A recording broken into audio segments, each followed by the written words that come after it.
Welcome to Indiana Sports Beat Radio. So for the thousands in attendance and the millions watching around the world.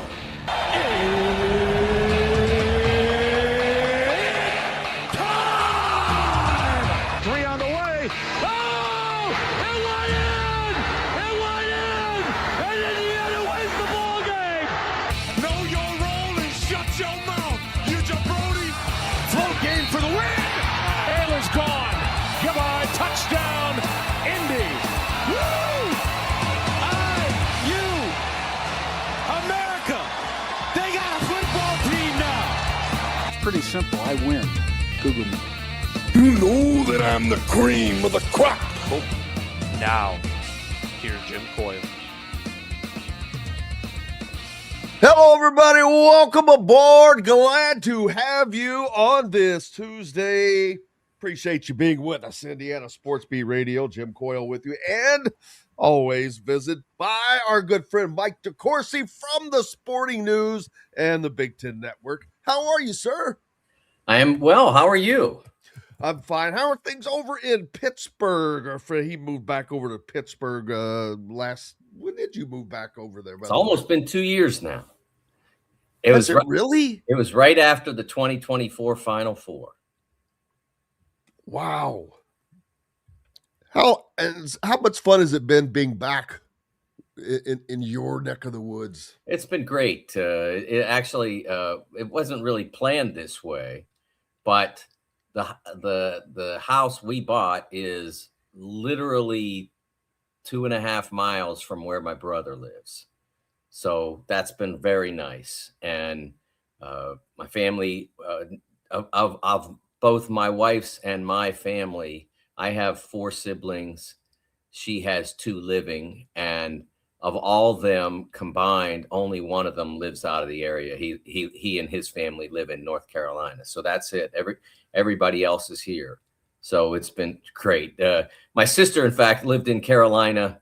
She and her husband retired down there, and then one of their sons moved to here for a job, and they had a baby. He's going to be 2 in May, and soon as that happened, my sister was back. Doesn't take much. Well, it's always fun to be home no matter what. And Pittsburgh, what a great town, man. It's one of the greatest sports towns in the country.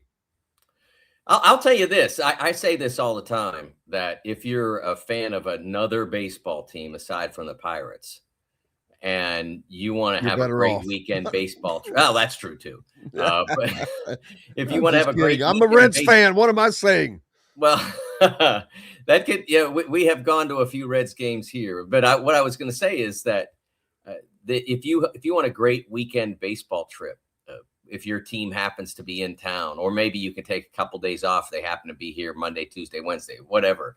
It's a wonderful place to spend 3-4 days and take in 2-3 ball games. It's one of the best baseball parks in America. Maybe if you don't face Paul Skeens, you got a better than average chance for your guys to win. And it really is a great place to spend a few days. Obviously, I think it's a great place to spend more than that, but I highly recommend it to visitors to come in and go to a ball game there. The baseball park is just beautiful. Yeah, and I've been a lot of places, fortunately, a lot of cities, a lot of towns, a lot of states. I have not been to Pittsburgh. Well, there you go, Mr. Reds fan. Let's get it over here. I've been to Butler.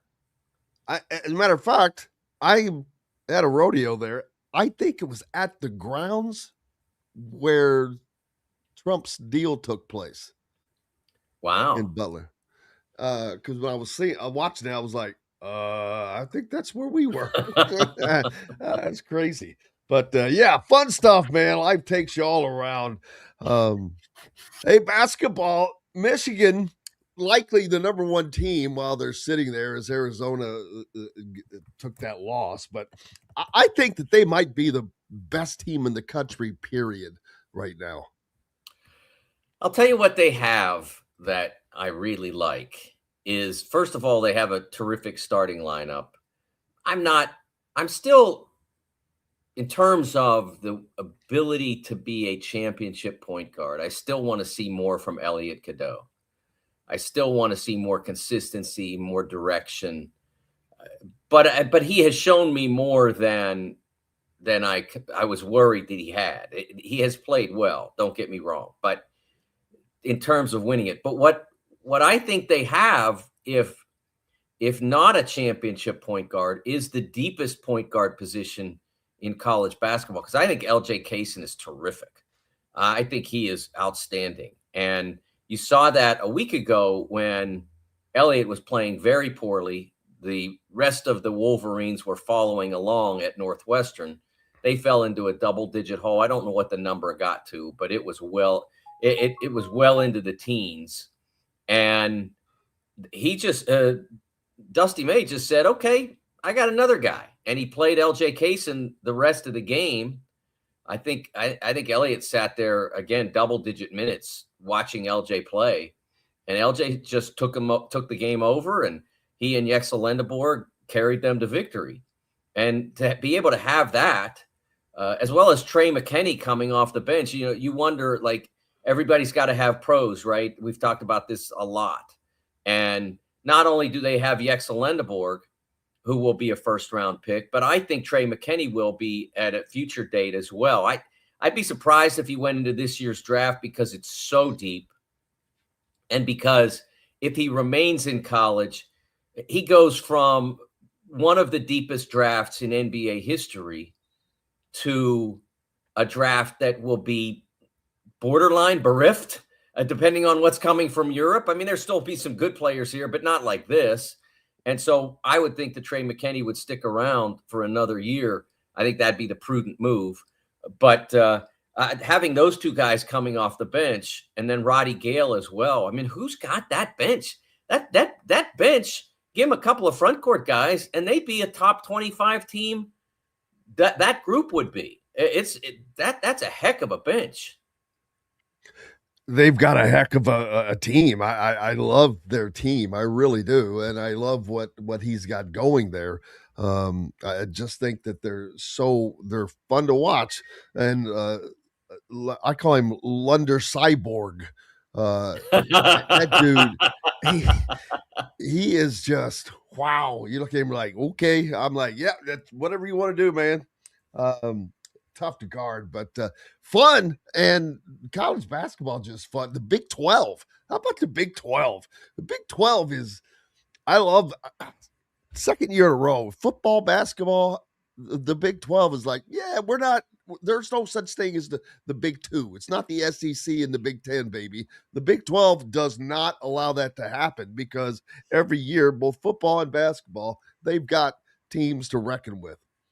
Well, it's a outstanding college basketball conference, especially at the top. I think the difference between the Big 10, SEC, and the Big 12 is that the Big 12's top 5 teams can play with anybody's. And maybe, like, if you match the Big 10's top 5 against the Big 12's top 5 against the SEC's top 5 and say, take your pick, I would be leaning toward picking the Big 12's. I would rank it probably Big 12, Big 10, SEC in terms of their top 5. Where the Big 10 and the SEC have an advantage is that it doesn't thin out as quickly. You get down to around 8, 9, 10 in the Big 12, and it gets pretty lean. Whereas in the Big 10, you're looking at teams like UCLA and Indiana, teams like that, and they're much more proficient than what you have seen from the Big 12. This is not a Big 10. Excuse me. This is not a Big 12 is facing the top. Big 12 medium bottom is facing the top of the Big 12 problem, because everybody, like I said, everybody's kind of got that, especially the Big 12 and the Big 10. This is it's not that great. I mean, Oklahoma State, not that great. West Virginia, not that great. That's even UCF starting to show some signs that they're not special. So I think that's the difference between the 3 leagues. And the ACC, I think the ACC has a bigger drop-off between its first team and second team than pretty much anybody among the majors, and then a even bigger drop after the second or third team. I don't know if you watched the Ohio State game against Virginia on Saturday night, but on a neutral floor, Ohio State, which is playing for its life, they absolutely controlled the game for almost the entirety. And Virginia has a very fine defense, and they were able to clog things up and slow down the Buckeyes at the end and win the game. But you're talking about a 4 seed versus an out team. That's the difference between the Big Ten and the ACC right now. Uncle Phil wants to know, what is your Big Ten Player of the Year top 5 in order? Wow. I was just thinking about that when I was watching the Wisconsin game against Michigan State the other night. And how about Wisconsin? They're on a little tear, huh? Yeah. So right away I'm thinking, okay, who's your starting 5 on the all Big Ten first team? You got Nick Boyd has got to be there, right? And Yexel, who we talked about, has got to be there. And Jeremy Fears is probably there.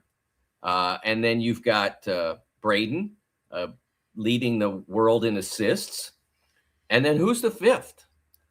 Lamar Wilkerson. How does it not be him? There you go. I mean, the way he's playing, I think that's a fair assessment.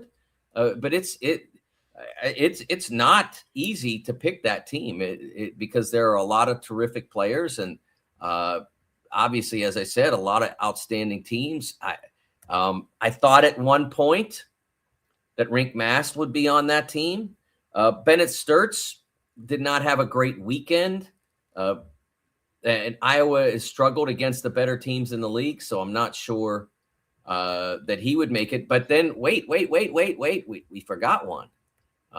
We forgot Illinois point guard. I'm giving you the opening, but you're not going to take it. Keaton Wagler. I'm gonna say that there's your 6 guys. It's hard to narrow that down. There's Uncle Phil. There he goes. He's got it. Keaton Wagler. That's 6 guys for 5 spots. I'm not a big these days position person. I don't like the fact that the all NBA teams do that, because I'm a believer that it should be who's the 5 best guys. If your league's got 5 great point guards, and this league does, it could be all 5 point guards. And our team has 1, 2, 3, 4 guys who play that position. If we had a 6-man team, then Wilkerson and Yaxel are the only players who are not point guards. I doubt that they'll do that. It'll be interesting to see how it winds up, though. But and Wilkerson not on as winning of a team, so that generally affects you. It does, and I'll say this. I mean, this is where he has to. 2 things. One, he has to continue to play. I mean, he doesn't necessarily have to continue to score 28 points a game, but he has to score somewhere in that level for them to win the games, to assure that they get in. And if he does that, then he makes the choice really hard. I mean, if he's, like I said, I don't expect him to go out and average 28 over another 5-game stretch. But if he's averaging 23 or 24, and that puts his Big Ten season average will be well over 20 at that point.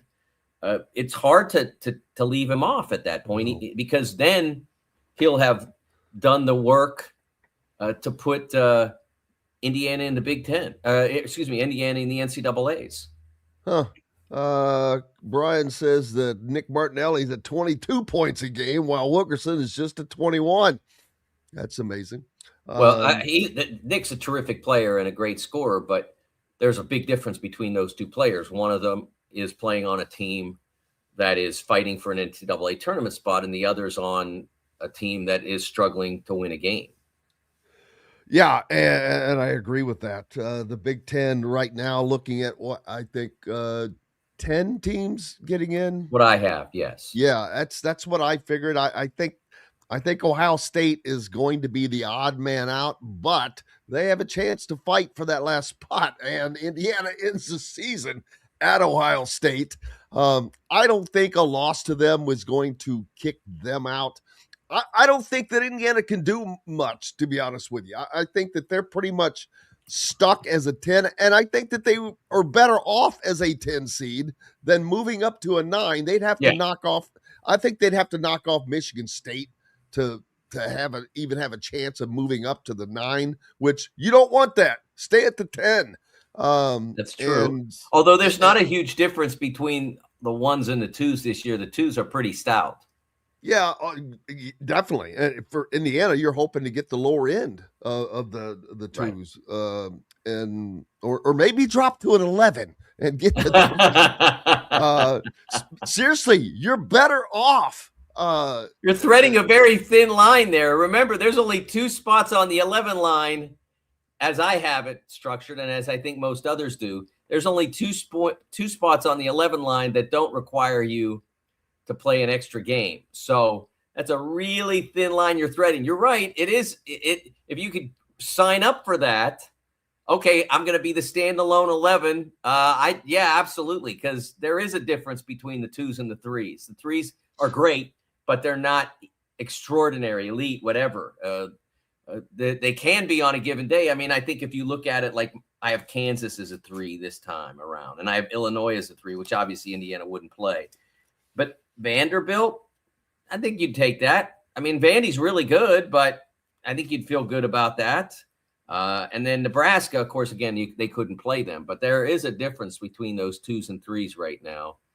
And so, yeah, I get your point, but it is a very well. Indiana has shown that they can play with Nebraska and Purdue. Now, both of those games were at home. We'll soon see what it's like on the road for Indiana at West Lafayette as they travel there next. Right. The trip to Illinois was not good for them. They do not match up well with Illinois, and a lot of teams don't because of what they have. They are strong. Illinois is a team that I think that, hey, I don't want to call them a dark horse because you can't. They're too good. But they're a Final Four capable team without question. Yeah, they could win it. I mean, they're good enough, especially if now that Kylan Boswell's back, if they have time to get him back into it. They need Stojakovic as well for the depth and for what he can bring attacking the rim from the wing. But at full strength, they could win it. And why can they win it? Because they've got size. They can protect the rim. They've got attacking wings. They've got shooting. They've got a point guard who runs the show. They've got a pro who happens to be the point guard. They've got everything that you want to have right now. I still think they need to be a little bit more effective, a little bit more efficient. If you look at it, they still have some improvement that they could do at the defensive end. They are only 28th in the country. They'll need to amp that up a little bit. But it's sort of like a chicken egg kind of thing with that. If they win the games that they need to win to get to the Final Four, they'll obviously have to play good enough defense to do that. If they play good enough defense, then maybe they'll win the games that they need to get to the Final Four. So I certainly they can improve at that end, and I think Boswell's return makes a difference in that regard. They were not defending the backcourt well while he was absent. Yeah, and it's going to be a huge, huge night in the Big Ten tonight. We'll talk about that when we come back. We've got Mike DeCourcy with us from the Sporting News. Glad to be along. Jim Coyle with you. Back with more right after these messages. Andy Moore Honda Bloomington has the deals for you, like great savings on the remaining 2025 Hondas. First-time buyers get more than expected. The Honda Civic and HR-V are the most popular vehicles for first-time buyers in the U.S. Andy Moore Honda Bloomington also has a quality selection of pre-certified used vehicles. And check out the selection of Andy Moore Honda Bloomington's 2026 models, like the Honda Passport, Honda CR-V Hybrid, Honda Ridgeline, and more. ISB Radio with Jim Coyle is brought to you exclusively on The Zone by Andy Moore Honda of Bloomington, Bloomington's #1 Honda dealer.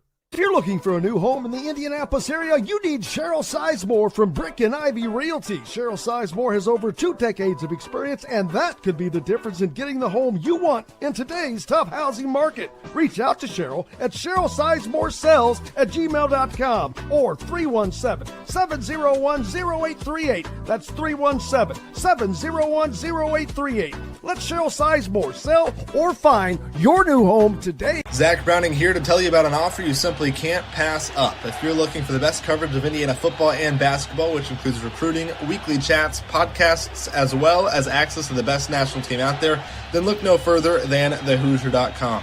The best part, it's just $1 for the first week. Oh, and did I mention that you get a full year of access to The Athletic when you sign up? You can't beat the coverage and you can't beat the deal. So head over to thehoosier.com today and sign up for just $1. It'll be the best decision you ever made. Bored, Bloomington? Dave & Buster's can fix that. Eat and drink your way through our all-new menu. Play half-price games every Sunday through Thursday. Watch all your team's wins on a 40-foot screen and 30 HD TVs. And level all up with the high-flying human crane that puts you in the game. Private game suites, our exclusive arena, and more. Only at Dave & Buster's on 731 South College Mall Road. Welcome back, Indiana Sports Beat Radio on this Tuesday. Glad to be with you. As always, glad to have you along, and Mike DeCourcy with me as well. Michigan, number 1 now. For the first time in 13 years, Mike, Dusty May has done what we saw him doing from the minute he got there. One question I have, they received 60 of 61 votes. Who in the hell? I mean, seriously, how do you not vote Michigan number 1? I didn't look it up. I'm not even going to bother. I don't care that much. I'm just shaking my head. I laugh when that stuff happens. That other vote went to Houston, which, yeah, they're a good team. They're not better than Michigan, I don't think. But that's what gets decided on the floor, and it will tonight, Mike, in a beatdown of a schedule in the Big Ten. Man, there are some great games, but none better than the number 1 Michigan Wolverines traveling to West Lafayette to take on Purdue. Purdue has been playing well. They had dropped. They just weren't playing well. Indiana beat them, and they took a bunch of losses, or not a bunch, but they took some losses. They're back to playing a lot better right now. They go down to Nebraska and they get that win. Yep. But this is a huge game in the Big Ten. It is, and it's really compelling because it's Michigan having to go to Purdue. I think that electrifies it a little bit. Not that Chrysler isn't great when that place is invested and they are fully invested. They were during the Beeline years, and now it's back in that glory. And so it's not about that. It's that Michigan has to face this challenge on the road. And I would not feel great about Purdue's chances if they were going to Michigan in this circumstance. Purdue needs this game to be at home right now, and they've got it. And I think that makes it really compelling. And I'll be very interested to see how Purdue is able to defend the size. Not that Purdue doesn't have size, but I'm talking specifically on the wing against Lendeborg. That to me, he's the matchup in every Michigan game that the opposition has to worry about. I mean, Mara and Merez Johnson present exceptional challenges, but Purdue has big bodies that can cope with that in not every play, but on most of the time they can dictate some things. They've got that, but how do you play against Lendeborg? Very few teams have a 6'9", 240-pound small forward, Jim. It just doesn't happen that much. And so it also, I've kept thinking that the one challenge that I want to see Michigan conquer is a team with a dynamic small forward, that's complete, but also that's a part of it. I mean, like Indiana is not a complete team, They have a dynamic small forward, but they're not a complete team. So the challenges can be mitigated. You can let Lamar Wilkerson score 25 and still defeat them if you do other things right. But what if that team brings everything? Well, Purdue doesn't really have that player to go out and test Lindeborg at the defensive end. And so that, from that standpoint, Purdue doesn't have an advantage perhaps, but they can do other things, and Braden can cause a lot of problems for Cadeau at the point with his ability to orchestrate the game. One of the things that I've noticed, Jim, is that there are in January, as teams started to defend Purdue differently, they basically tried to take away the pass from Braden, and Purdue was at first saying, okay, he can go score 25, and he did, and they won a few like that. But eventually, it started to become more difficult, and Braden was still scoring or still shooting, but the rest of that, the thing that makes Purdue extraordinary, the ball movement and his ability to see things happening, started to get mitigated a little bit, and they got off track. And he was getting decent scoring numbers, but very, by his standards, meager assist numbers. And they weren't as successful. Now they're back to being able to dictate with him at the point, with him running the show, and they're back to winning. One stat that I there's a chicken egg thing here too, but when he gets double digit assists, they're 11-1, and I think that one thing that Matt Painter would say is, well, part of it's because he's passing and we're making baskets. So that follows that we're going to have a great record. But I do think there's something about him being a pass first guy. And this was never about selfishness. It was just about taking advantage of what the defense was giving you. But I think that allowed them to get a little bit away from what makes them great. And now they're back to it. They were exceptional at Nebraska, even though it took overtime. They put Nebraska way down, and then they just destroyed Iowa on the road. An Iowa team that had great metrics, Ken Palm and all that, and had a beautiful record coming into last week. But they started to face the stronger challenges in the league, and they have not excelled in those challenges. Well, and there's some other good games as well. Wisconsin has to travel to Ohio State. They've been on a heater, but they're going down to play Ohio State, who is, they're not in a, well, they're kind of desperate. Every game is a desperate game for them. They're in that land right now. Yeah. Well, Ohio, one of the things that I try to tell people, and I always joke with Dave Revson when I'm on BTN with him, especially at Saturday. It was February 14th. And I said, you know what today is, when we started our pregame show on Saturday, I said, you know what today is, don't you, Dave? And he said, yes. I said, yes, it's not Valentine's Day. It's the start of the bubble. The bubble starts now. When people say teams are on the bubble in January, it's not. Because if you're a certain team can completely redefine its season in the time that remains. You could go out and go 10-2, you're not anywhere near the bubble.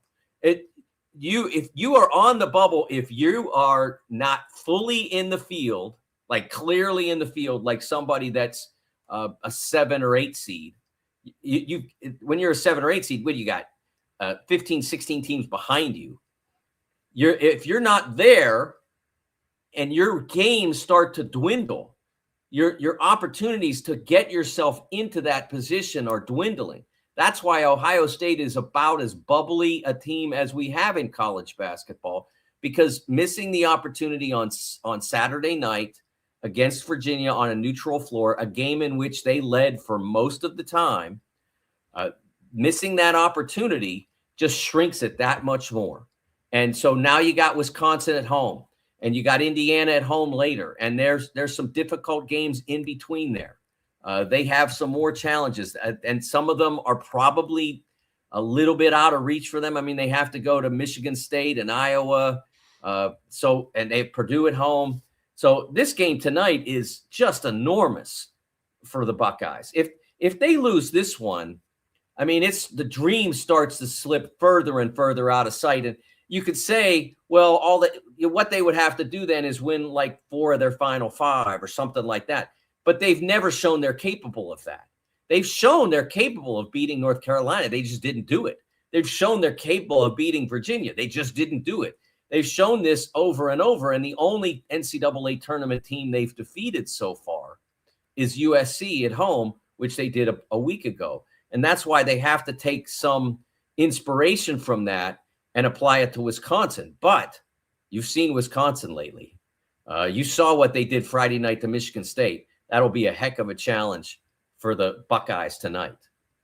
Absolutely. Wisconsin, like I said, I mentioned they're one of the teams that they're on a heater, man. They are rising at the right time, no less. And then UCLA goes into Michigan State. Can't wait to hear what Mick Cronin's going to cry about after that game. Because I'm sure it'll be something. But Nebraska goes to Iowa. There's hey, that's another interesting game. There's some great games on the Big Ten docket tonight.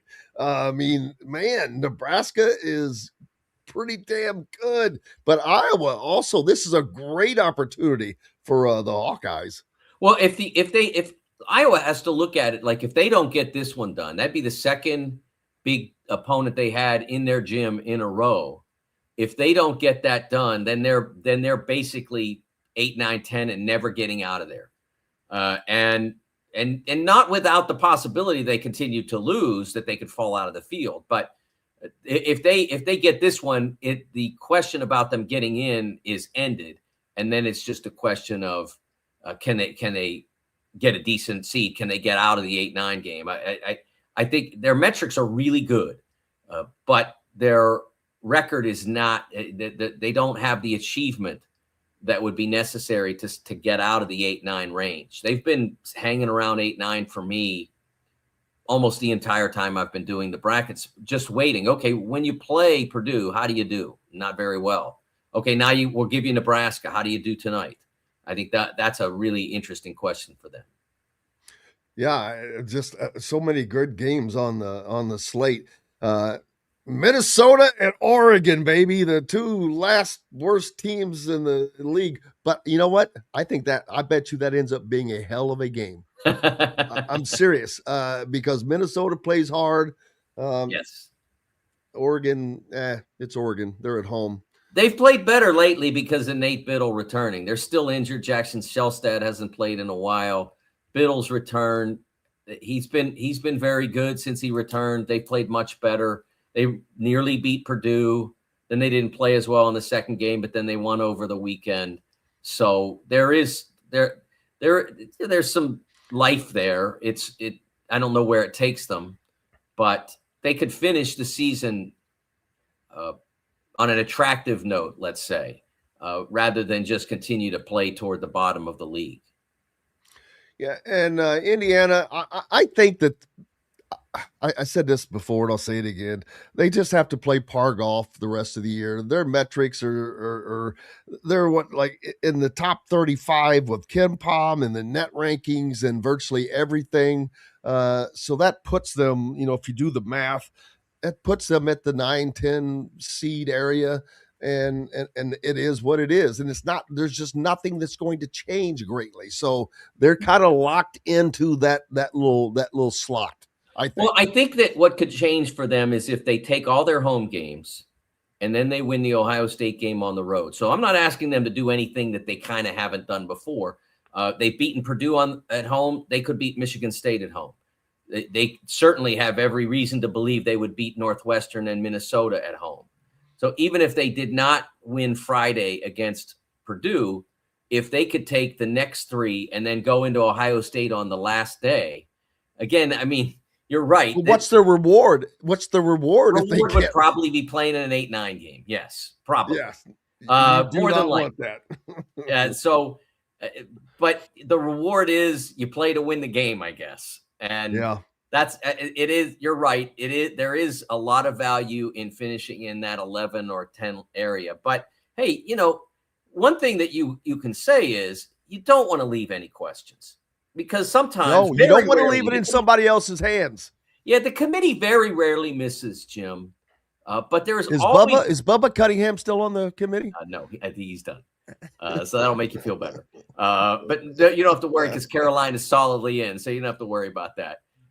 But the committee misses about one team a year.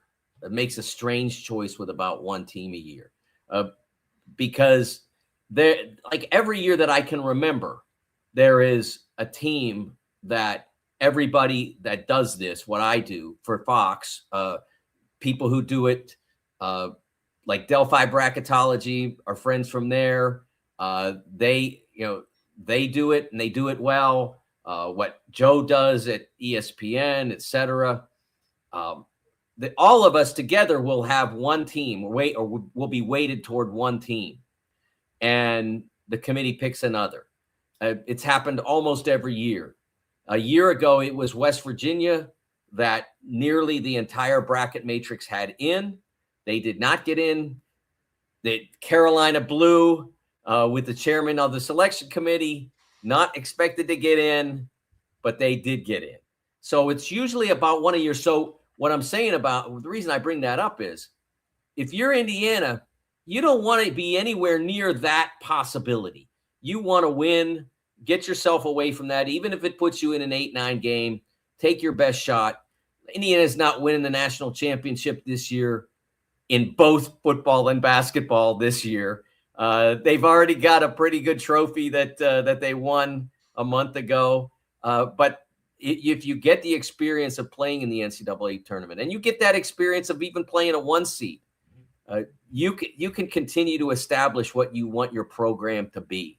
And I think that's really what's important about this season. And so far, at a point when they easily could have gone in what is now the Ohio State direction, they took themselves back from that, went out and beat Purdue, went out to the West Coast and beat UCLA, and showed that they're on the right path. They're going to move forward at Indiana.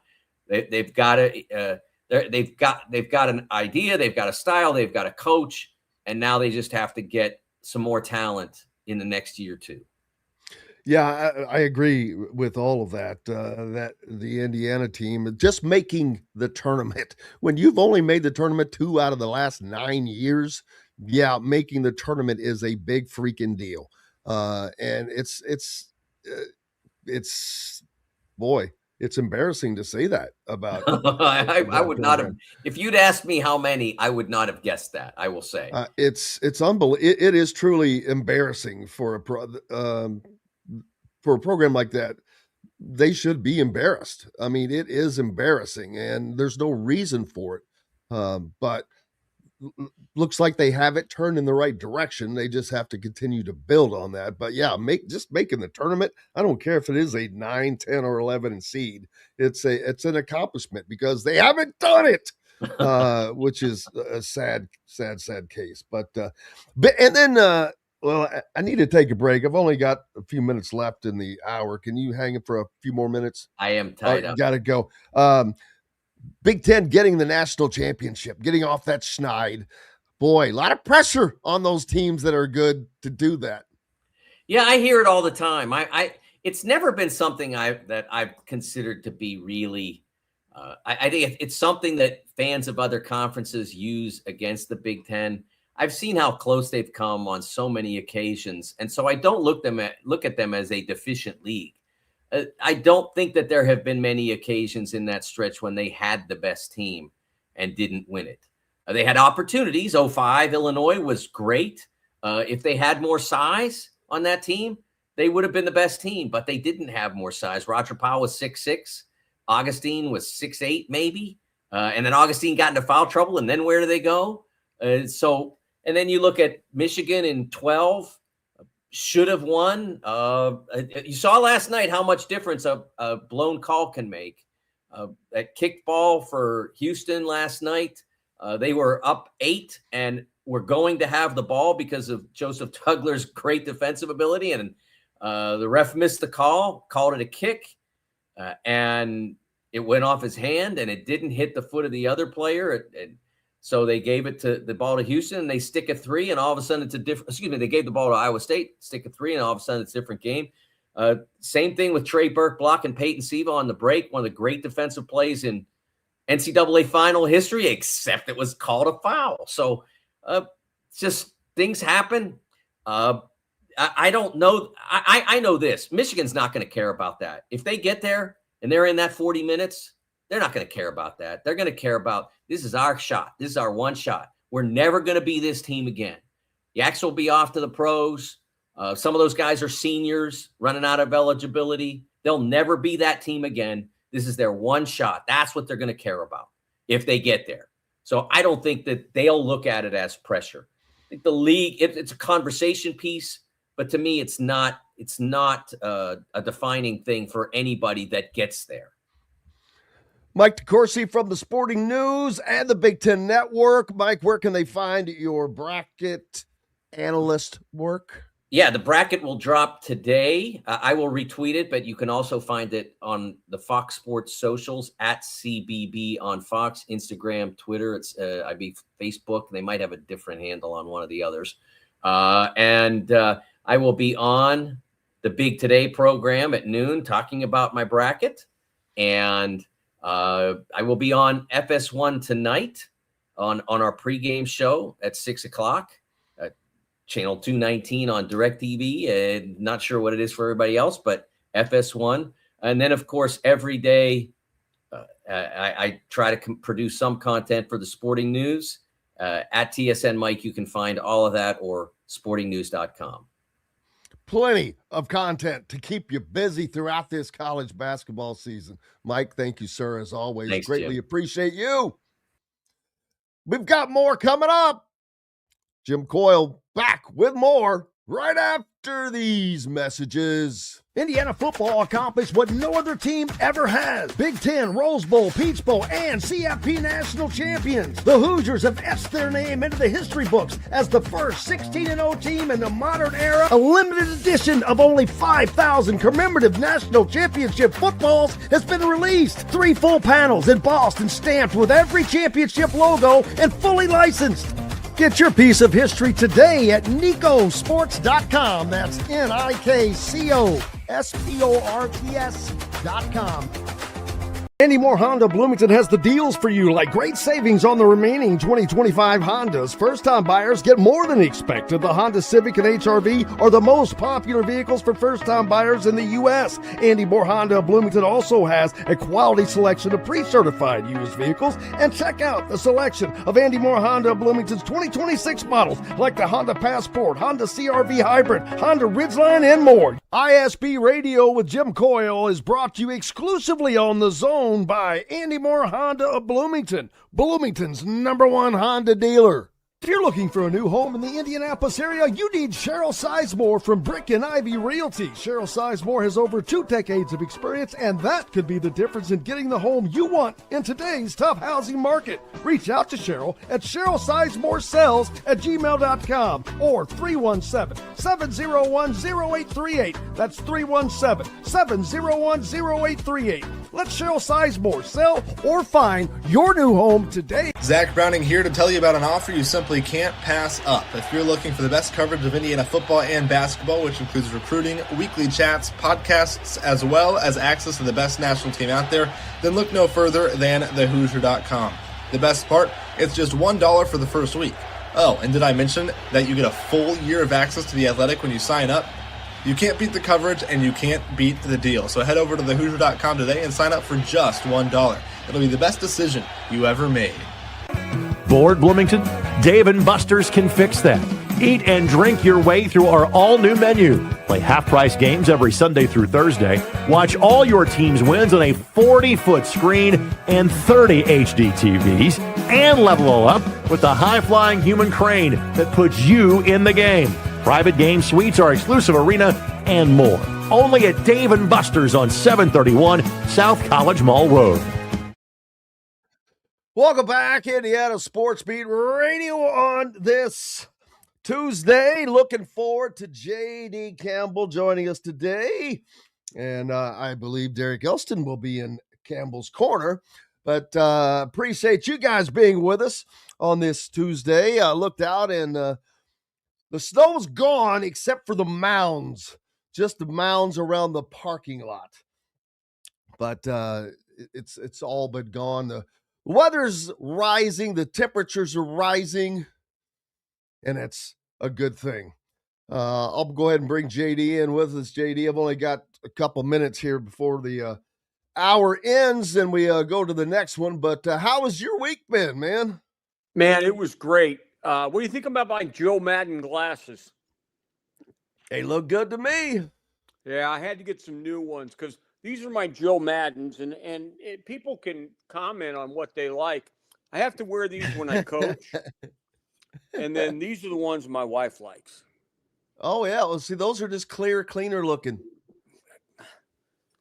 Look, Jim, that says I'm in charge. That's right. Hey, you got to do what you got to do, man. That's All right. It's the feeling. You got to set the tone. Well, who are you coaching, by the way? I'm the JV coach at Bloomington North. Oh, yes. I got a new fungo. See? Oh, fungo bat, people. Oh, yeah. And I even went out Sunday. By myself. I took a bucket of baseballs, went on the field, and I hit every ball in my bucket to try to practice hitting fungos. That's the kind of dedication I have. I want to be the best. I've never heard of anybody practicing fungo. Look, hitting. anything I do, and you know this, anything I do, There you go. Yes, thank you, Jay Gritty.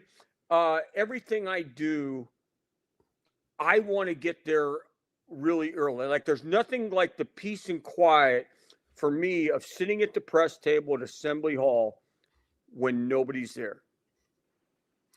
The madness hasn't begun.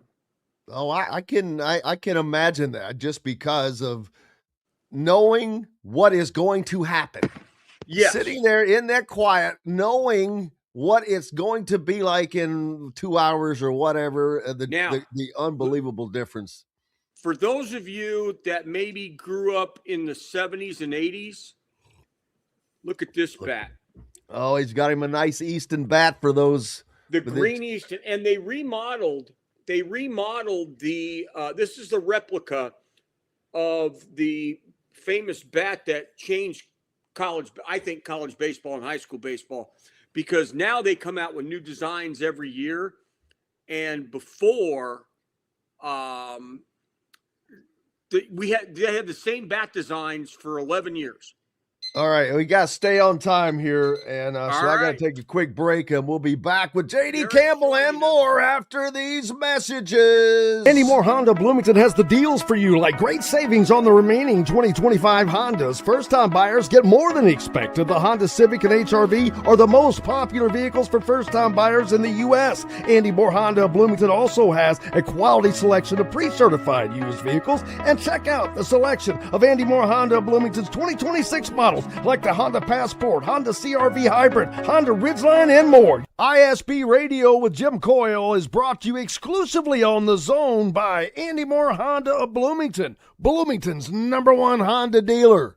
If you're looking for a new home in the Indianapolis area, you need Cheryl Sizemore from Brick and Ivy Realty. Cheryl Sizemore has over 2 decades of experience, and that could be the difference in getting the home you want in today's tough housing market. Reach out to Cheryl at CherylSizemore@gmail.com or 317-701-0838. That's 317-701-0838. Let Cheryl Sizemore sell or find your new home today. Zach Browning here to tell you about an offer you simply can't pass up. If you're looking for the best coverage of Indiana football and basketball, which includes recruiting, weekly chats, podcasts, as well as access to the best national team out there, then look no further than thehoosier.com. The best part, it's just $1 for the first week. Oh, and did I mention that you get a full year of access to The Athletic when you sign up? You can't beat the coverage, and you can't beat the deal. So head over to thehoosier.com today and sign up for just $1. It'll be the best decision you ever made. Bored, Bloomington? Dave and Buster's can fix that. Eat and drink your way through our all-new menu. Play half-price games every Sunday through Thursday. Watch all your team's wins on a 40-foot screen and 30 HD TVs. And level up with the high-flying human crane that puts you in the game. Private game suites, our exclusive arena, and more. Only at Dave & Buster's on 731 South College Mall Road. Welcome back, Indiana Sports Beat Radio on this Tuesday. It's J.D. Campbell with us in Campbell's Corner. Look at him. Ignore Holy the phone moly. call, Derek. I was going to say, you're calling me. I don't know which one to talk to. Well, Look like you just walked straight out of GQ calendar there, Mr. D. Elston. Come on, man. Mr. Tipton Tornado. Man. No, it feels good. You got to, look at you looking all. And I saw JD's got his rings on today, by the way, people. Listen, JD might have those rings on a little backwards. He's got those. He's got upside those. Down. There you go. JD. There it is. Now, are those the two Big Ten Conference Championship rings, JD? Yes. Of which this man played an unbelievable role on both teams. And people, again, Derek and I actually spent about 20 minutes on the phone when you told me that when we were going to start. And I'm already jazzed. We share so much together, as did every, really with every kid that I was fortunate enough to, be a part of. But Derek, tell the story, because I told you, like I told Corey Barnett, wear your rings. People need to remember just how special that era was. Let me tell you, if I had those damn rings, I'd have them on a short chain that would come around my chin or something, so you'd have to see them nonstop. But Derek, first of all, I love Derek. Derek, he has always been so great to me, great to the show, and I appreciate you, period. I know you're in Campbell's Corner today, but you've always been great, and he's such a great dude, man. I'm telling you, Derek is one of the great people that you get to meet. And I'm just talking outside of sports. He's just a great dude, and very, very fortunate to know you, and I appreciate you, my friend. Well, I appreciate that, Jim. And, there's two things here with what we've started with in our conversations. It's one, I hate talking about myself. I hate being the flashy, wear the rings. I've done it a few times. We've been fortunate enough here with the bank where I'm at, Merchants Bank, to go down and get some naming rights to the football stadium. And what an unbelievable, very apropos. That was a great grab. Very timing. Yeah. And I've been asked to wear some rings down there. But I don't know, just something about it. It's like, it's a time in my life that was amazing. Obviously, JD and I have stories for days. Some we can't tell. Most we can't tell. But I don't know. It's one of those things where I feel like if I'm with JD, I'm with a couple certain guys from our group, we'll get together and the stories will flow and it's amazing. But it's one of those things where I just kind of cherish of those are our stories from our time in our locker room. And obviously we'll dip into a couple of those things, but for the most part, it's like, I put those stuff away. I'll get it out. My daughters, they want to see some things when we get talking about Indiana basketball and the jerseys and stuff like that. But I don't like wearing that stuff. I like getting on here and JD and I, like he said, we got on the phone about 20 minutes ago and it was like, I could do that all day because, JD's one of my guys and there's only a select few that really quite understand what we went through and who really get it. Like a lot of people you'll tell these stories to and they just don't get it. They have no idea what we went through or what we were dealing with at the time. And so it's one of those things I like to keep real close knit to myself. Yeah, and that's why you wore candy stripes at Jordan Hull's wedding. Guys didn't want to show off or do anything like that, did you? To be honest with you, that was like a spur of the moment. Like, I didn't know we were doing that. I didn't know we were doing that till we got there. But Jim, to be honest with you, Jim, a lot of it has to also do with the group of guys that we were. Like, I don't think, and JD, you'll probably be able to back me up, I don't think Will Sheehy knows where those rings are. Like I could almost guarantee you those things are lost. Like, Yeah, he has we no could we clue. could we could do a week-long documentary on Will Sheehy stories, couldn't we? Oh yeah, no I've doubt. actually had him on once, believe it or not. As hard as it is, Yeah. he joined me. He's a great guy, but he's just not a big talker. Yeah. The best senior day speech of all time. And I think it was like 2 minutes. And do you remember Will's senior day speech, Derek? I don't. I was overseas at the time. Oh, that's right. You were at 2 minutes, kind of like his 3-minute press conference that we had. Okay. Yeah. Oh, he was. Doesn't surprise me at all. Yeah. Doesn't shock me in the slightest. Yeah, but I want to talk. I want to bring something up. When I first met you, and I said this to you on the phone, you were the last Kelvin Sampson recruit to play for IU, because I met you in the locker room after a big win, and he introduced you and said, "Guys, you had committed." Yeah. And I don't know if you remember that day, but hey, guys, this is Derek Elston, and he's going to be part of us. Mm-hmm.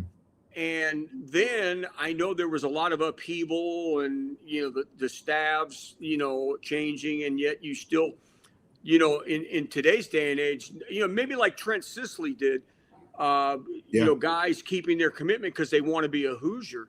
Yeah. But who was in, if I could tell me, because I think we took a big picture of it, who was your freshman recruiting class? I know you and Hulls. Yep. Me, Jordo. And our first overseas trip was to Puerto Rico, which was miserable. Oh my God. But who was in that group? So it was me, Jordo, Maurice Creek, who no one had, at least I hadn't gotten eyes on Mo, Christian Watford, who I think at the time was like the one guy that was like, man, I get to play with this guy. Yeah, he was kind of a name. Yeah. And then you had Bawa Maniru. Okay. And then two sleeves, Big Bobby Capo.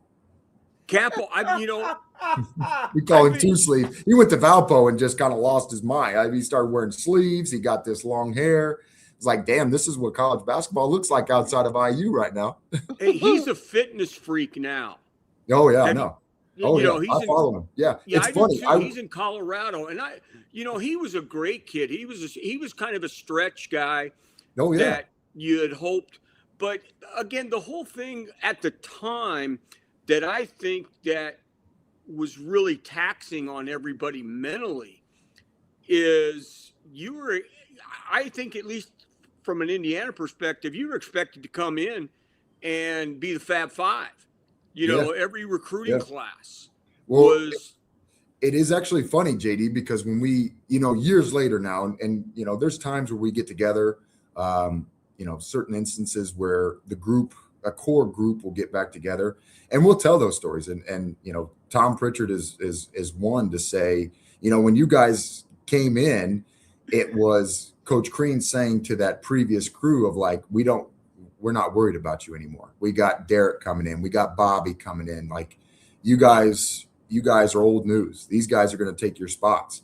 And so not knowing what we were getting into, and then on top of that, you had whatever it was, 3-4 months of those guys doing open gym, or 2 months, whatever, knowing that that's what was being said behind the scenes. And so, every time you see these guys, it was like, man, he's such a fun guy. Dan is such a fun, Verdell, they're all great guys until you get on the court. And then for some reason, it wasn't even basketball. It was like, they wanted to just beat you up. It was like, what are we missing here? And so it's years later that we find out that, Coach Crean was ready to ship those guys off because our group was coming in. And I mean, we didn't know what we were getting ourselves into. And those guys they did. They made it an easier transition for us. I guess you could say easier, because what we were about to ensue the next 2 years was absolute hell. Yeah, the Vegas trip was tough. You Was know, tough. we had started off pretty good, and then we got beat by. I know Colorado was one of the teams. The other, Northern Iowa. Northern Iowa, yeah. And people just, you know, when you would lose to a mid-major or a team that wasn't viewed as a Power 5, the state was in flames. You know, it was just that. But, you know, let's go to some better times. JD Campbell with us right now, just to update everybody, with Derek Elston, the former Indiana great, two-time. Were you on both of the Big Ten championship teams? I was. I like to, and JD, correct me if I'm wrong, but I still use this. So if I'm wrong, I'll shut it down. But I tell myself, I tell other people I talk to, I'm the only player and coach to win a Big Ten championship. Do you have that? This century. This century. Okay. All right. And Jim, for you and the archives, was interim head coach for about 2.5 weeks when IU, when Crean got let go and they were searching and found Archie. Yeah, I was trying to keep it all together. I was trying to keep it intact the best I could. Is that in the books as such? I don't know if it's in books, but it's got a little piece in my resume. Man, I hit it. You shouldn't, JD. You should slip that in there for him, boy. That just it was again. People don't understand. Everybody. That's such a cool story to hear. Yeah, I don't think anybody knows this. Well, everybody wants a pound of flesh. Yeah. When that happens, you know what I mean. And I think, and again, coaching changes. Look, you can look at a guy and say, "Well, he got this, he's that." Coaching changes are brutal, and you lose a lot of sleep because you don't know what the future holds. And I just think you got to really handle any. You know, a lot of media guys, and I understand they don't have a lot of sympathy for people. Yeah, but when you have to look at somebody's family and especially their children, you want to handle things very sensitively. And, you know, but again, some people handle it one way, some people handle another. But I know, like, Derek's like, okay, you got to make sure the guys are lifting weights. You got to make sure the guys are working out. You got to make sure the guys are going to class. But there's Derek sitting there like, I may be out of work in a week. Exactly. That's what, Let me keep these guys intact, but also, I don't know if I have a job in 2 weeks. Even in my situation, does the coach have somebody, do they want to bring in their own guy? Yeah.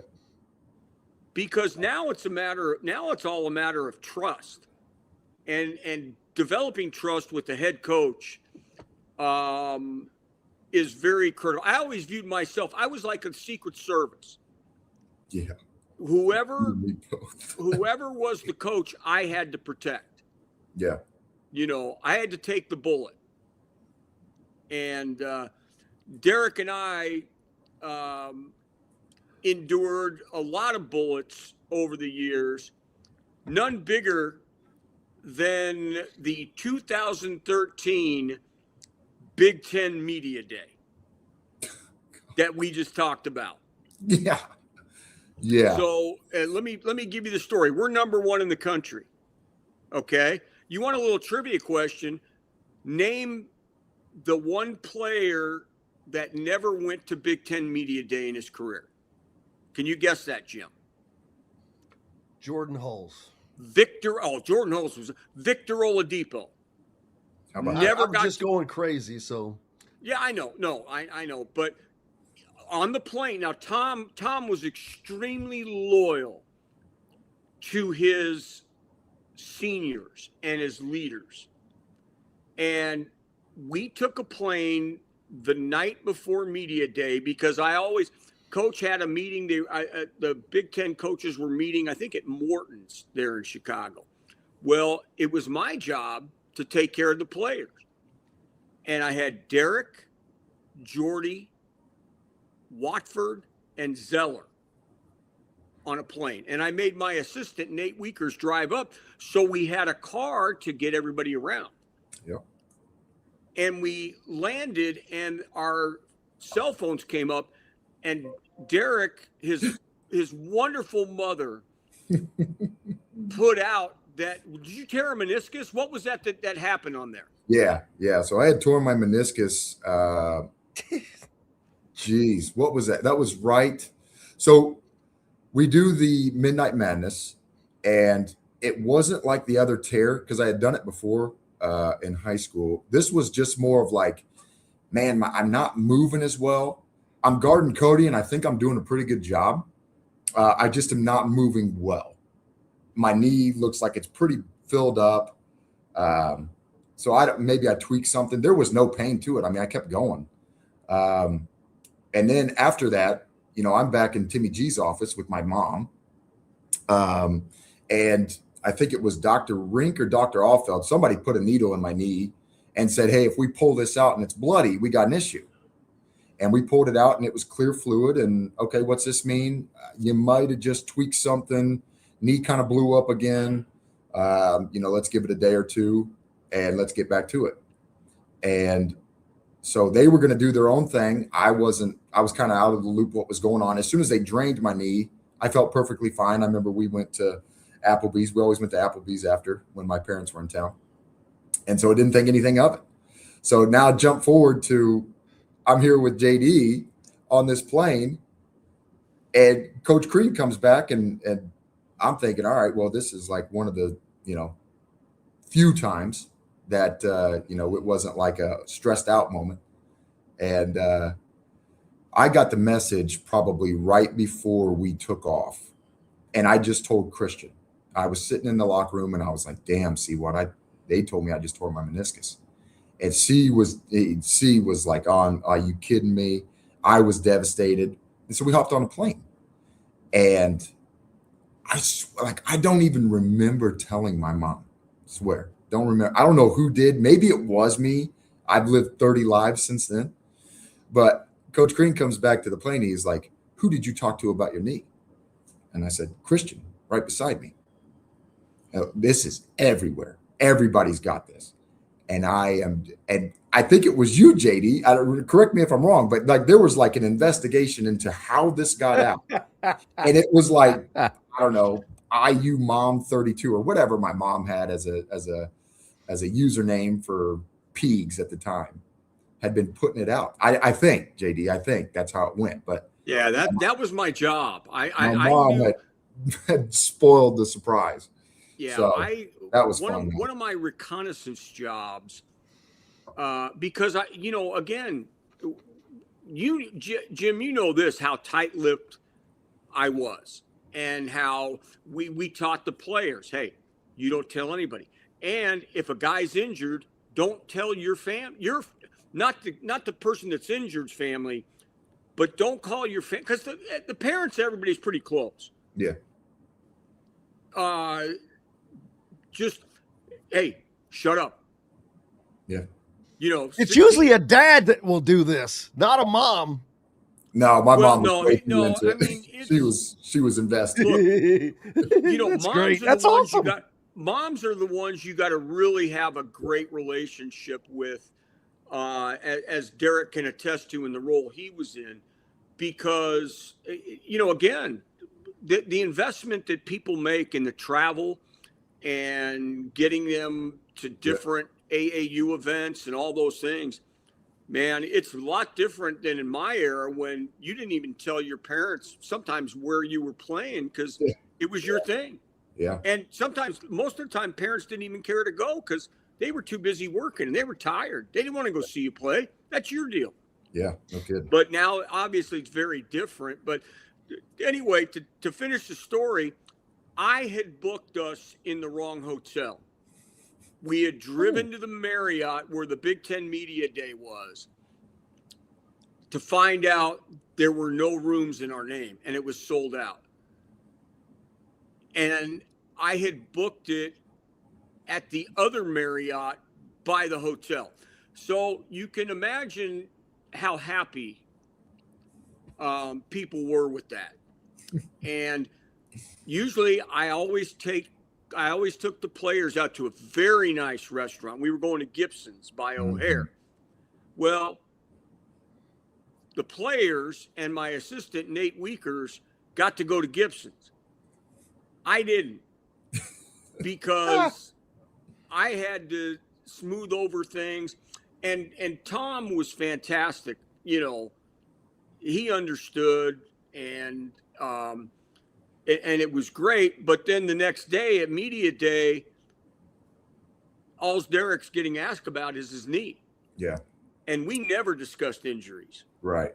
Unless we never even, James Blackman tore his ACL when Derek was there. We never even said he had an ACL tear. Yeah. I know. I think people knew. Lower leg injury. Oh, the Timmy G. Yeah. Oh, yeah. Lower leg injury. Loved it. Fifth digit extension. Yeah. Broken finger. Fifth digit extension. Yeah. Yeah. But what did you have for dinner, Derek? Tell them what you had to eat. Oh, man, I had the big old lobster tail with a big old, probably 18-ounce ribeye, some mashed potatoes. There's probably listen, I knew I wasn't playing anymore, or at least for a long time. You're shoving down a Sunday. You're going to the Big Ten. You're getting all the media gifts that you get. Like, I don't know. It's crazy looking back on it now, but it was like, all right, I could actually take a breath. But it sucked. I mean, that was a fun trip, but it was a miserable trip because, like JD said, that it almost felt like what I was doing was almost stealing the show. And, you wanted nothing more to be together. We were the number one team in the nation, but we could have been, what was it, 2-18 like we were 2 years ago. It didn't matter. You just wanted to be a part of those guys, be a part of that group and be out on the floor no matter what.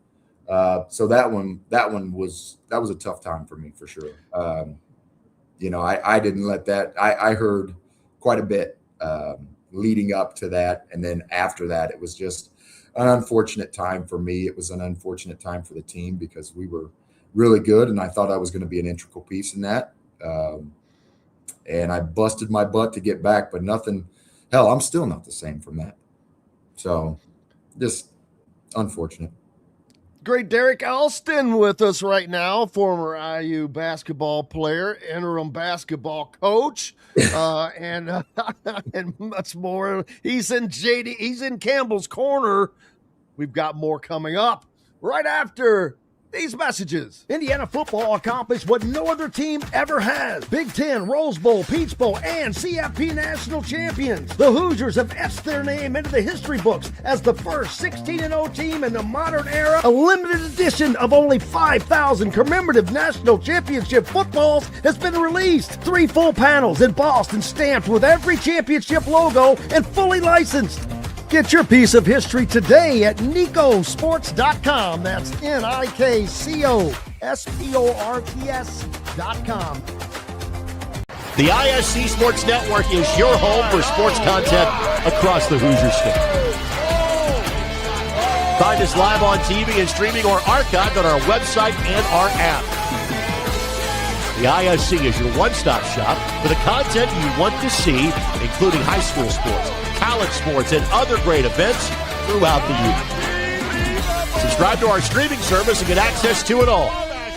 ISC, local lives here. If you're looking for a new home in the Indianapolis area, you need Cheryl Sizemore from Brick and Ivy Realty. Cheryl Sizemore has over 2 decades of experience, and that could be the difference in getting the home you want in today's tough housing market. Reach out to Cheryl at CherylSizemore@gmail.com or 317-701-0838. That's 317-701-0838. Let Cheryl Sizemore sell or find your new home today. Andy Moore Honda Bloomington has the deals for you, like great savings on the remaining 2025 Hondas. First-time buyers get more than expected. The Honda Civic and HR-V are the most popular vehicles for first-time buyers in the U.S. Andy Moore Honda Bloomington also has a quality selection of pre-certified used vehicles. And check out the selection of Andy Moore Honda Bloomington's 2026 models, like the Honda Passport, Honda CR-V Hybrid, Honda Ridgeline, and more. ISB Radio with Jim Coyle is brought to you exclusively on The Zone by Andy Moore Honda of Bloomington, Bloomington's #1 Honda dealer. Dave & Buster's Bloomington is the place to eat, drink, play, and watch. Enjoy half-price games every Sunday through Thursday, a new menu to dig into, and next-level upgrades like private game suites, the high-flying human crane that puts you in the game, our exclusive arena, and more. Only at Dave & Buster's Bloomington, 731 South College Mall Road.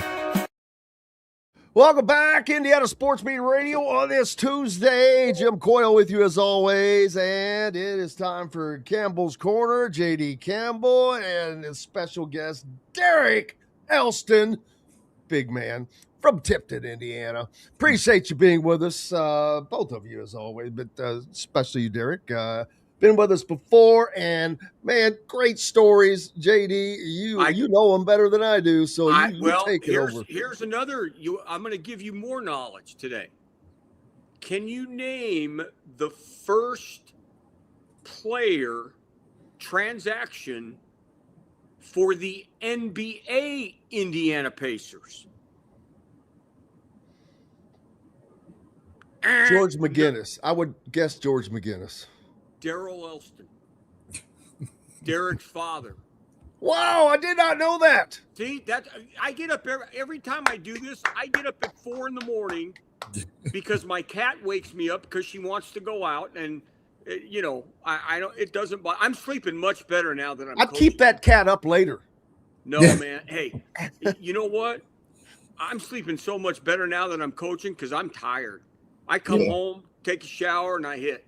But anyway, Daryl was the first transaction. He had played North Carolina, second team All-ACC guy in '74. His teammates throughout his tenure were guys like George Karl, Bobby Jones. I think they were in the same class. Yep. Walter Davis. Yep. And there were so many guys. Another guy in the NBA, Jeff Crompton. I remember hearing that. Mitch Kupchak. Oh man, Mitch Kupchak. Yeah, I forgot Mitch. I shouldn't forget Mitch because I'm a Laker guy. Yeah, there you go. Yeah, but he had this storied career where he averaged 15.9 points as a senior. He was drafted in the NBA by the Atlanta Hawks, but also in the ABA by the Virginia Squires, I believe, because he played a season with the Virginia Squires. So Derek and I are talking about the documentary now on Amazon called Soul Power that he hasn't seen. That's about the history of the ABA, which anybody watching out there or listening, you have to watch Soul Power. What's it on? Soul Power on Amazon Prime. It's about it's just like a history lesson of what the ABA did, and the ABA is really responsible for today's NBA. Yeah. And just again, it's a great history lesson.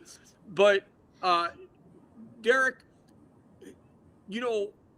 one of the things I also researched is how funny you are.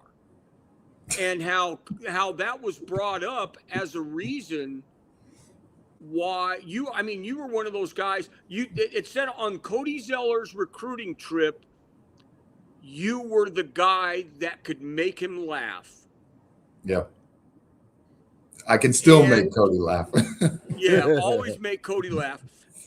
And when we were in Puerto Rico, Dustin DePirate did a great piece on you at one time. And again, I don't know if this is true. I read it and spit up my Coke Zero. Okay. But we were in Puerto Rico. Oh God. We were in Puerto Rico in the opening game, and we played Ole Miss. Yep. And your response was, "Are they from Minnesota? Is that true?" Did you ever hear that? I don't know. Maybe it would not surprise me one bit if I said something like that. I'm sure if you talk to Corey Barnett's got them listed out. He's got a cell phone full of old stories. So it doesn't shock me. Well, with this being Purdue week again, and you can say in your last 2 years you were 4-0. You can say that. Yeah. Former teammate DJ, or I don't know if you played. Did Did you play with DJ Bird in AAU? Yeah, we played a little bit. Okay. Mostly played against, but we were there. We ran in same circles. Yeah. Jim, you talk about the year before when 11-12, we had gone to Michigan, got beat by Zach Novak and the guys. Yeah. And they committed a really hard foul on Verdell. So he was out. You know, he had 2 really sad injuries his senior year. He got hurt in the Big Ten tournament against Penn State. Yeah. But so anytime I had the Purdue game, I always brought the Indiana guys, Derek being one of them.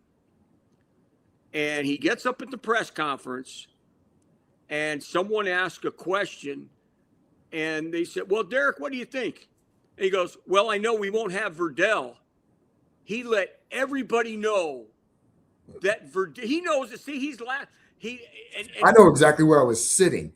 And as soon as I said that, I looked at JD. I know we won't have Verdell. That was the game that we moved Victor Oladipo to point guard then. Man. And we ended up when Remy hit up. I just remember Remy hitting a big 3 over Hummel. And we won by 10. And it was our first win, that group's first win over Purdue. But I just remember just going like, oh. Yeah. Kind of like when his mom said about the meniscus. Yeah. Everybody knew. Hey, see, that's what I'm saying. That's the kind of thing it's like, you know, and that's what led to bring Derek back. Another thing they said that you could make Tom laugh out loud at practice sometimes if he asked you a question. A lot of times I didn't even realize what I was doing. Like it was just unintentional comedian.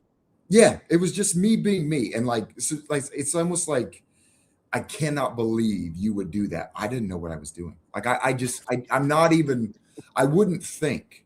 Like it just was like, why would you say that? I don't know. It's like a blackout. Like I didn't even know I said it. But I do remember exactly where I sat at that press podium when I said that, and immediately was like, almost like, what'd I say? Not a big deal. Like we all know. I think Jordan gave you a nice look. I'm sure he did. But that was the thing that was like, going back and looking over kind of who I was and what I don't know. It just, I was a decent player, but I don't know why. I just always felt like I could connect some way, somehow. And those instances where it's kind of funny, the instances where I could get with Coach Crean and I could make it, because Coach Crean he sought me out. We'd go through a walkthrough. Then after every walkthrough, we'd go back in the press room and we'd get our dinners or our meals before the game, and follow that up with maybe a thing of ice cream. And I'd be sitting there with Cody and not even think like I'm just being me. And Coach Crean would come up and he'd tell me a Bobby Capo story. We used to always just clown on Bobby. And I'd tell him a story and I'd do it in a stupid voice. And here he was. And next thing you know, like he's laughing to where everybody's like, who is this guy? Like we've never heard this guy laugh like this. And it was because of me. And it was the same with Cody. Cody would come on his visit. And then when he came on campus and he was coming to Indiana, to be honest with you, I took that the wrong way. I handled that so poorly. I think my sophomore year is where we finally got it. I mean, we weren't good by any means, but I think that our group was starting to get stronger. We started to see the pieces that were coming in. We had Will, we had Vic, we had Jordo, Verdell, Tom. Like we thought we had a really good piece. And then it was like, here's this beloved Cody Zeller. And I was like, man, that dude, like I really wanted to play the 5 at the time. I had put on probably 35, 40 pounds. So I really wanted to play the 5, outstretch, shoot the 3. And here's Cody. And I'm like, man, that's my spot. And I feel like I'm ready for it. And so I didn't really treat him, I don't know, right. I guess not really the right word. I didn't really embrace him with open arms when he first got onto campus. But the more we got into it, the more we would go through a practice and go over to training tables for, dinner or whatever, is when he would give it to me. And so I felt like we would open up. I never forget. I used to love these peanut butter cookies that they had down in training table. And I used to tell the guys, like, that's the best peanut butter cookie you're going to get. Okay. And I put like 2 or 3 of them on my tray. And then I go up to get a drink and I come back and there is a mound of mustard on my peanut butter cookies. And it's Cody. And then from there, it just like, I don't know, our relationship just took off. And then fast forward, it was, I was getting ready for my. Did you eat the cookies? No, of course not. And mustard's good on everything. I don't think they were good on peanut butter cookies, though. But then you fast forward and I'm back from my last season in England, and Coach Crean is trying to work with me to get me to come on board, and he has me come down. Actually, Cody and I both went down to Bloomington and worked out because Cody was getting ready for the next season, and so was I. And I was working with my agent, and I was down to Japan and Sweden. And Coach invited us down there to work out with the guys and talk to them. And we had a great time doing that. And I don't know, maybe it was just the interactions that we had when we were on the court, or just, I don't know, Cody and I kind of working with the guys and just being active. Coach Crean really liked talking loud, clapping. He liked energy. And we were given that. And he called me up on my brother's wedding and said, quit messing around and come back and coach, and talk to Yogi and credit Yogi, because we played with him for a year that senior year. He was an unbelievable guy to us, an unbelievable player. But for him to reach out to me and, tell me that, they were looking forward to me coming back on staff because it was going to be a great season, was awesome. And then even fast forward after that, when it was Archie. And for some reason, I was kind of the guy that Romeo Langford just opened up to. And the kid was, if anybody else saw Romeo on the street, he would maybe lift his head up and give you a smirk, but he wouldn't giving you anything. And with me, I always said, like, this kid is ridiculous. Like, he is just a child. I mean, I've got photos in my phone where he's taken 50 selfies of the dumbest smiles and the craziest googly eyes. Like, I don't know. I years later, I pride myself on just being that guy to be able to relate and, help kids navigate Indiana, navigate college basketball, and just let them give them space to just kind of be themselves. Because JD knows, Jim, like, when you get there, you're just held at such a high standard. You're expected so much, and you almost forget that you're a kid at the end of the day. Like, the stories come out and threats online and Twitter and social media's, got a big hand in, mental health and all this with players. I just felt like I was that avenue of, let's go get Chipotle and just be stupid together. Like, let's just be a kid, smile. I used to tell all those guys. Rob Finnessy was a big guy. I used to always say, like, dude, I can't remember the last time you smiled when you were playing basketball. Like, this is fun. Yeah, we might not be the best right now, but you're playing basketball at Indiana University. This is fun. Smile. Have fun. So, I don't know. Credit me, I guess, if you want to. I don't know. Yeah, that's great stuff. And it was very similar, I thought, to the role that Calvert played with your group. Because whenever you have a guy that has walked in the same path, being at Indiana and dealing with expectations, you really need somebody to, and also, Jim, having a buffer, because there were guys like Tim Garl and for them, Janae Jackson, Cliff Marshall. Yeah. And in some ways myself, because for sure yourself, you get to spend a lot of time doing things with the kids. And a guy like Derek and myself and those above mentioned guys, you can also get in the coach's ear and say, hey, this guy's struggling. Here's why the guy's doing this. I think this is bothering him, coach.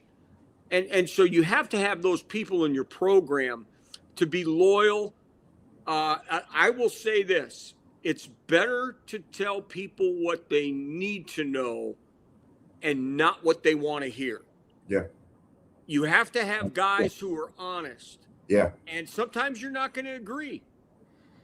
Sometimes you're not going to agree on things.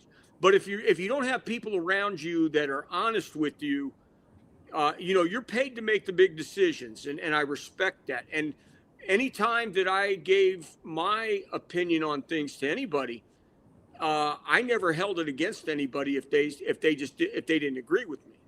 Yeah. But there are people who work in high positions in many corporations that you have to tell them what they want to hear. Otherwise, you're viewed as disloyal and not part of the team. Yeah. Derek, I mean. No, I mean, JD, that's perfect. I mean, to be honest with you, like stepping in that role when I was on the coaching staff, you're right. Like Calbert's is a perfect example of one, not all, like first and foremost, all you hear about is Calbert. And he'll come around and he'll, check in, he'll talk to the team a little bit. Coach Crean had him in talking to the team when we were younger. And all you heard about was how good this lefty fadeaway baseline jumper was. And then when he comes on staff, you see it. And he's cool enough to where he's like, oh, man, I'll bust you right now. And so it's like, all right, let's check it out. Let me see it. And he would. You couldn't do anything about it. And he's 45. I don't know how old he was, but he was older than us. And you couldn't touch it. So it was like, oh, damn, like couldn't imagine if he was us, like what that actually looked like. And then you mix that with, okay, he's down in the locker room. He's got an open ear. You don't have to BS with Cal. You can give it to him straight, and it's either going to stay with Calbert, or if he finds bits and pieces that he thinks are relevant enough to take up to Coach Crean, he was going to. And he was going to find a way to, hey, like JD said, this guy's really struggling. Maybe we change some things up here. He had that ear for us, and I always looked at it as like, that's incredible. And then Corey went from playing to coming down, and he was in the locker room, and that was a familiar face that we needed. And a lot of times, Jim, like when it's as high stress and it's go as it was for us, we were always looking for that outlet. A lot of the times it was Marnie. A lot of times it was Marnie Mooney. Like we just needed someone who we could turn it off because it was so much. I mean, it was on 24/7.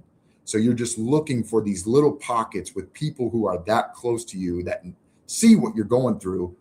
Just to, I don't know. I don't know how to explain it. It's just to shut it off and to just be a normal person for 5 seconds of the day. I don't think people realize that. Derek Elston with us in JD Campbell's corner. That's one of the things I don't think people, I know they don't, because you can't imagine something that you don't know. You cannot imagine something you have zero experience with. And I know what you guys go through, but I don't know from your standpoint. And I can say that. And I think I got a pretty damn good idea, but still not being in it. You cannot, I can't, or anybody else that has not endured it cannot understand, and doing it at that age. Yeah. I know that I would not have handled it well. I was an immature brat, probably still am. So very much so. Exactly. I agree. We agree. But having someone like you or around, that's life altering, man. That alters how you go forward, how you learn to deal with things. And not having that, I think we see a lot of athletes today that you can tell didn't have that around them in their life. Yeah. Oh, 100%. And I don't know. I don't know where I stand on it. I'm happy that I was a part of it. I'm happy I did what I did. But now, I mean, what's it, JD? It's been 15 years, 13 years, something like that. So even me, like I've lost a little sight of it as well. Like Brian Walsh was one of my best friends. He was let go when Woody was let go last season, who was now on at Ohio State. And so over to Ohio State. Yeah, he did. So I've kind of lost my in. And, one of the big things when I was with Arch, Wilshie, he came in from overseas, and I don't know what injury he was overcoming. He had gotten hurt overseas, and he was coming back, and he was staying with my wife and I, and he was working out at Cook. And, one of those things that at the time the rules have completely changed. But I was one of those guys for, guys coming back like Jordan and Will, Cody, when he would come back on campus, Christian at the time, a little bit. I was wanting to work out with guys, and I couldn't at the time. I could now if I was on staff, but at the time I couldn't. And so the Will Sheehees and the Jordan Hulls, when they would come home, they'd come in to cook. We'd get workouts in. And Will was real big on getting in the gym. And he was there for 2 weeks. And of the 2 weeks, we probably got in no less than, 15 workouts. And one day he stopped me in my tracks. We were walking across on the first floor, walking across when we go through the meeting room and out by the courts. He was like, where the hell is everybody? Like, I have been here for a week and a half and I have yet to be kicked off this floor. How is that possible when everybody is here on campus? And I said, yeah, that is the part that I'm struggling with, thinking that my role would be a guy who worked out players. And when I couldn't, and I was, ratting on myself here, but I was getting trouble for when I would work out players. You just had to keep your mouth shut and just be that kind of person to give an ear. I'm here for you and I'm here to, walk you through some situations. But yeah, there wasn't a lot really going on with that group. And Will was really, really upset about it. So it's just little things that like I was in the know with that I'm not anymore. So when you talk about maybe this year's group or, years past, not having that inside scoop, not knowing who is down there that's like me, hope maybe it was Jordan, I don't really know. But yeah, it's an integral piece, as crazy as it sounds. Like, guys who miss home and, all right, maybe coach, if we can find a couple of days to let guys go home here for Christmas break or Thanksgiving, let's try to do that. Like, that's just kind of what I did. And it was huge. And you don't realize that until you're out of it. But yeah, things like that, just huge. Derek Elston and JD Campbell's Corner. JD, we got to take one more break, our last break of the show, and then you can take her home, baby. But yeah, when we come back, I want to talk about that. What's it like for players when there is a coaching change? And now there has been coaching changes before, but there's always been remnants of the prior staff or whatever. This was a clean cut. Yeah. And we'll talk about that when we come back. JD Campbell, Derek Elston, and you right after these messages. Dave & Buster's Bloomington is the place to eat, drink, play, and watch. Enjoy half-price games Sunday through Thursday, plus a new menu and next-level upgrades like private game suites and the high-flying human crane. Only at Dave & Buster's Bloomington on South College Mall Road. Zach Browning here to tell you about an offer you simply can't pass up. If you're looking for the best coverage of Indiana football and basketball, which includes recruiting, weekly chats, podcasts, as well as access to the best national team out there, then look no further than thehoosier.com. The best part, it's just $1 for the first week.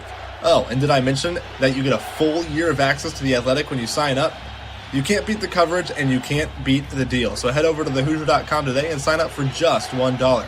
It'll be the best decision you ever made. You're looking for a new home in the Indianapolis area? You need Cheryl Sizemore from Brick and Ivy Realty. Cheryl Sizemore has over 2 decades of experience, and that could be the difference in getting the home you want in today's tough housing market. Reach out to Cheryl at CherylSizemore@gmail.com or 317-701-0838. That's 317-701-0838. Let Cheryl Sizemore sell or find your new home today. Andy Moore Honda Bloomington has the deals for you, like great savings on the remaining 2025 Hondas. First-time buyers get more than expected. The Honda Civic and HR-V are the most popular vehicles for first-time buyers in the U.S. Andy Moore Honda Bloomington also has a quality selection of pre-certified used vehicles. And check out the selection of Andy Moore Honda Bloomington's 2026 models, like the Honda Passport, Honda CR-V Hybrid, Honda Ridgeline, and more. ISB Radio with Jim Coyle is brought to you exclusively on The Zone by Andy Moore Honda of Bloomington, Bloomington's #1 Honda dealer. Bored, Bloomington? Dave & Buster's can fix that. Eat and drink your way through our new menu. Play half-price games every Sunday through Thursday. Watch your teams on the big screen and level it all up with the high-flying human crane. Private game suites and more, only at 731 South College Mall Road. Welcome back, Indiana Sports Beat, on this Tuesday, and it's been a fun one. Derek Elston, the Tipton Tornado, in J.D. Campbell's Corner. J.D. Campbell, of course, the former Indiana basketball sports information director. And What? He's got him a big donut in his hand. It's Fat Tuesday. Oh, right. Come on. Okay, I was gonna say what? I mean, damn, that it looks delicious, but yeah, I try as much as I love donuts or things like that. I know that it's not good for me, and I'm like, damn, I'm not doing enough to work it off these days. I hear that. Got my 2-year-old and my 4-year-old keep me busy. I can't. Very hard to get to the gym anymore, so those donuts are a thing in the past. Yeah, working. You've got 2 kids now. How hard is it to keep up with sports? You know what? It's annoyingly hard. Like annoying. Okay, so we at Merchants Bank, we were able to get the sponsorship deal done down in Indiana. So it's huge for me, huge for the bank.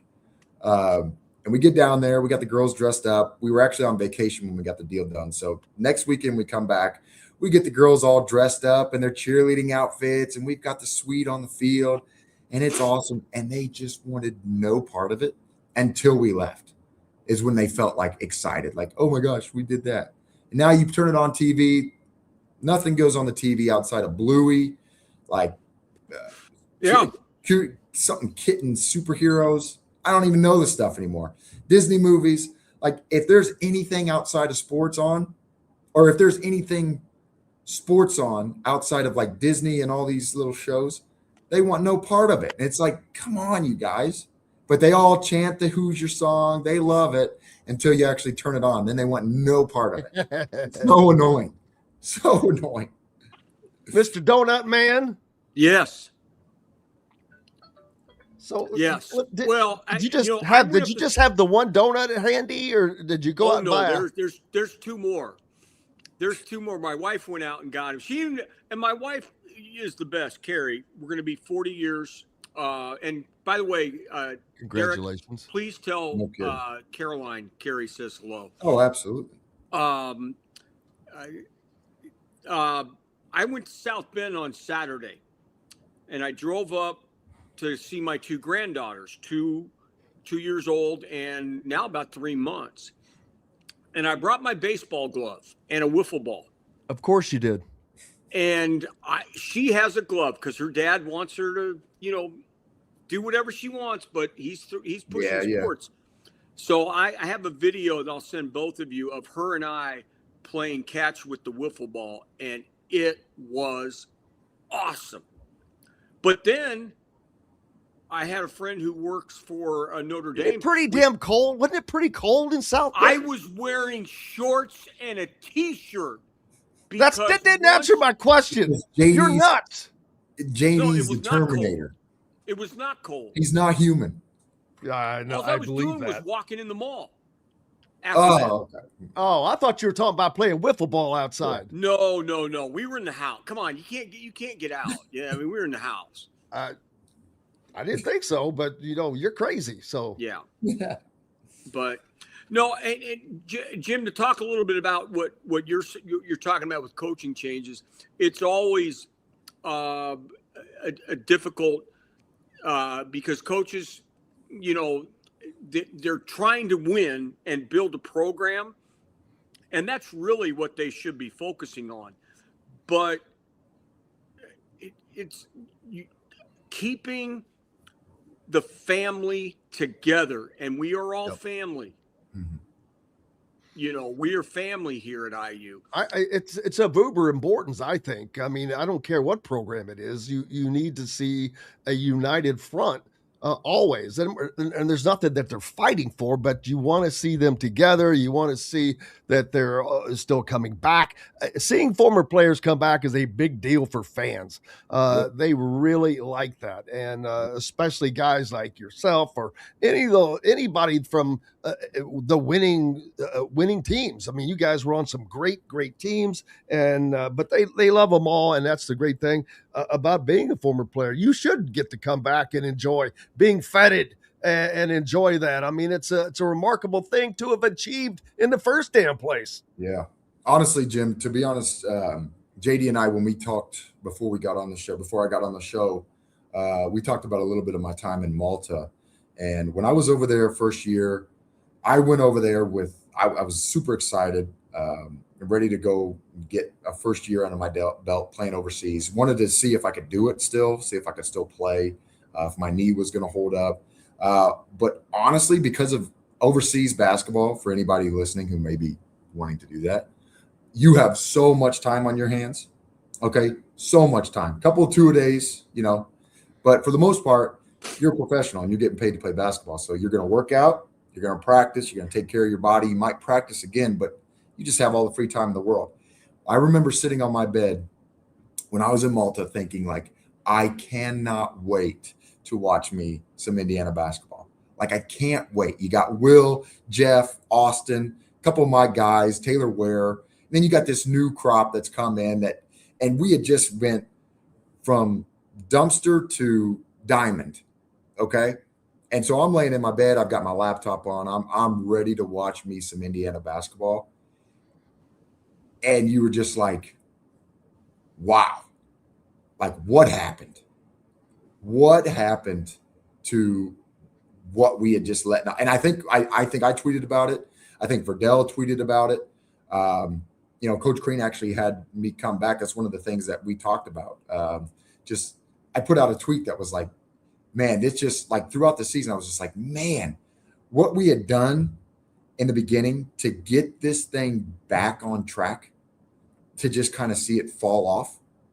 And JD was there, so JD knows better than I, because I would get mad at you guys for. Yeah, I'm sure. I'm sure we threw fuel in the fire. I'm sure. And I apologize, JD. I should have probably shut my mouth. But yes, we were giving you guys material, JD's and Coach Crean's, like we were giving material because we were just so mad at what we had just accomplished and JD, I don't know who it was, Northwestern something or I don't remember. Eastern Washington, maybe. Portland. It was Eastern Washington that beat us. That beat you at home. And I was wait a second. We had just done way too much to then do something like that.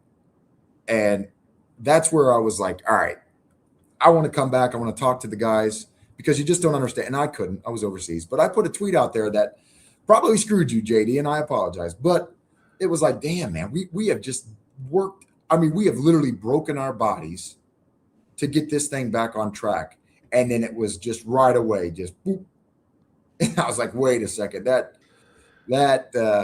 doesn't feel good. I know people love to hear that. And JD, I cannot thank you enough, as always, for bringing along another great one. Another legend. We all love Derek, and it's been fun as always. He's one that we could have on every day and probably something new, different. But, buddy, appreciate you so much, Derek. Derek Elston, for taking the time to join us. We need to get Merchants on as a sponsor, hear him in those commercials, baby. Trust me, Jim. JD, thank you, brother. Enjoy your day. Enjoy your donuts. I'm going to enjoy my donut, and I'm going to hit some fungos to work it off. There you go. Fungo Magnus. Appreciate each and every one of you. Go out, have yourselves a great day. We're back tomorrow to do it again. Until then, I will see you on the radio. Thanks for listening to Indiana Sports Beat Radio. Be sure to subscribe to our YouTube page for more clips and team coverage of Indiana basketball, football, and more. You can also find full episodes and tons of other content on thehoosier.com. We'll see you next time for another edition of Indiana Sports Beat Radio.